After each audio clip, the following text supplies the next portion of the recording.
Take a look at both of these pictures. Same person, same age. But do you see what I see?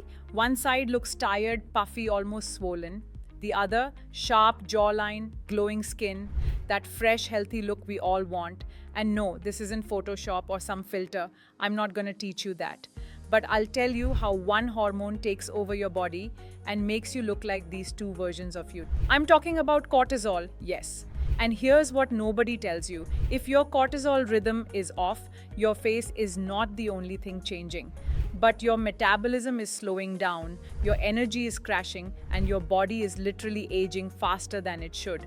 But stay with me, because by the end of this video, I'm going to give you my exact protocol that fixed this for me, plus a 1-minute ritual that melts away stress instantly, and the supplement that helped. Okay, first things first. Let's talk about what cortisol actually is. Everyone out there is calling it the stress hormone, right? But guys, that's not even half the story. Studies say that cortisol's main job isn't to stress you out, but its primary function is to deploy energy. Specifically, glucose, blood sugar, is delivered to your brain and body when you need it most. Think about it. How do you wake up in the morning? It's cortisol. How do you focus during your important meetings? Cortisol. How do you push through your workout? Cortisol. Cortisol is everywhere. So here's how it's supposed to work. Cortisol follows a rhythm, which we call a circadian rhythm. Cortisol should be high in the morning when you wake up, gradually declining through the afternoon, and very, very low at night when you sleep. But here's the problem. In our modern, hyper-stressed lives, this rhythm is completely destroyed. You're stressed all day. You're not sleeping enough. You're doing intense workouts on an empty stomach. You may be intermittent fasting, drinking coffee first thing in the morning. All of this disrupts your cortisol rhythm. Now it's low when it should be high, high when it should be low, and that's when your face starts changing. And before you think this is just about your appearance, because what I'm about to share will shock you about what's happening inside your body. I came across some research that blew my mind. A study done in Saudi Arabia found that 61% of people on corticosteroids developed what's called moon face, that rounded, puffy appearance we're talking about. But here's the scary part that nobody talks about. Those same people had a 48% chance of developing diabetes compared to only 9% in people without moon face, and a 36% chance of high blood pressure versus just 7.7%. With these numbers, I just want to make you understand that your puffy face isn't just a cosmetic issue. It's a sign that your metabolic health is breaking down. Studies also found that women with acne have significantly higher cortisol levels than women with clear skin. It happens because when cortisol is elevated, it increases sebum, oil production in your skin, making it more prone to breakouts. So when you see symptoms like facial puffiness, under eye bags, that rounded moon face look, increased acne, early signs of aging like fine lines, wrinkles, even redness or flushing. So do not just blame the bad lighting or a bad angle. It's your body asking for help. Now, I need you to pay very close attention to what I'm about to tell you next, because there are actually two types of cortisol dysfunction, and knowing which one you have is the key to fixing it. According to research, there are actually two distinct patterns of cortisol dysfunction. And guys, figuring out which one you have is the key to getting your face and your health back. Pattern number 1. You wake up feeling like you've been hit by a truck, heart racing, anxiety through the roof. Maybe you're even waking up hours before your alarm, mind already spinning. You're too wired in the morning. But then, you crash hard in the afternoon. Brain fog, exhaustion, can barely keep your eyes open by 3 p.m. And this happens because a cortisol spike woke you up, not because you completed your full sleep cycle. Then, pattern number 2. You wake up exhausted, can't drag yourself out of bed even after 8 hours of sleep. You're foggy all morning. Maybe you start to feel somewhat human around 2 p.m. But then nighttime comes and you can't shut your brain off. You're tired but wired. Your body wants sleep, but your mind is racing. Which one are you? Drop a comment below and let me know pattern 1 or pattern 2. I see most people fall into pattern 2. But tracking metrics in your routine and applying some specific protocols will work for your cortisol. I'm going to walk you through my exact morning protocol in just a minute, but first make sure you hit that subscribe button because I share science-backed health strategies like this every single week. Okay, let's get into it. So coming to the morning routine, because if you get your morning cortisol right, you set up your entire day and night for success. Step 1, stop fasting. I know, you're probably thinking, wait, Palak, didn't you teach us how to fast? Yes, and fasting is incredibly powerful when used strategically, but here's what I learned.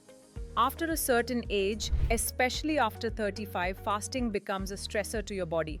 When you don't eat, your blood sugar drops, and your body releases cortisol to bring it back up by breaking down your muscle tissue, your bone, and even your brain tissue into amino acids. And if you already have a stressful lifestyle, work stress, relationship stress, and poor sleep, adding fasting on top is like adding stress only. So guys, after 35 especially, have your breakfast to balance your cortisol. Step number 2, do this 1-minute stress melting ritual. The moment I wake up, especially if I feel stress or anxiety rising, I do this. I place my right hand on my heart, left hand on my stomach, and I say out loud, I am safe. This practice calms me down, and after that, I do what's called a physiological sigh. For this, first, deep inhale through your nose, second, sharp inhale to fill your lungs completely, and then long, slow exhale through your mouth.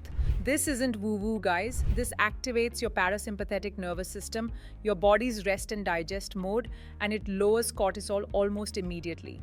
Studies from Stanford show that even just 5 minutes of this breathing reduces heart rate, improves heart rate variability, and signals to your brain that you're safe. Now here's the catch, and this is especially important if you're pattern 1, let's say you woke up at 4 or 5 a.m. If your lifestyle allows, don't rush to take over your day. Instead, meditate or practice this breath work. This will help you figure out if you woke up because of a cortisol spike or if you actually completed your sleep cycle. Make sure you do this for a full 15 to 20 minutes, not less. Now, if you start feeling sleepy again during the practice, that means cortisol woke you up prematurely. Your body still needs rest. You can try to go back to sleep to help your body complete its rest cycle. But if you finish your meditation and don't feel sleepy, you feel alert and calm, which means you've actually completed your sleep. Your body is ready to wake up. And now you need to signal your body to wake up fully. And for that, get sunlight in your eyes, preferably within 30 to 60 minutes of waking up, not through a window, but actual outdoor sunlight. You'd be thinking, why does this matter? So there's a cluster of neurons in your brain called the suprachiasmatic nucleus, your body's master clock. These neurons receive direct input from specialized cells in your eyes that detect changes in light. When bright light hits your eyes in the morning, it triggers a surge in cortisol, but in a good way. It sets your cortisol peak at the right time, which means it will naturally drop at the right time later in the day. Studies show this can increase your morning cortisol by up to 50%, which sounds scary, but that's exactly what you want because the higher your morning peak, the lower your evening cortisol will be. It's called a negative feedback loop. Even 10 to 20 minutes makes a massive difference. Then delay your caffeine by 60 to 90 minutes after waking. This one changed everything for me. Here's why. Caffeine doesn't actually spike your cortisol much if you're a regular coffee drinker, but it does extend how long cortisol stays in your system. If you drink coffee right when you wake up, your cortisol drops too sharply in the late morning and afternoon. That's why you crash. But if you wait 60 to 90 minutes, you get a more gradual decline, which means sustained energy all day and no 3 p.m. crash. Okay, so that's the morning protocol. But there's one more piece that completely changed my face and my energy levels, and it has to do with how you move your body. After 35, I stopped doing HIIT, high intensity interval training, completely. And I need you to hear this, especially if you're over 35 and you're still doing intense cardio every single day. Here's what happens. After 35, your hormones naturally start declining. Testosterone, estrogen, progesterone, they're all dropping. and every stressor hits your system harder.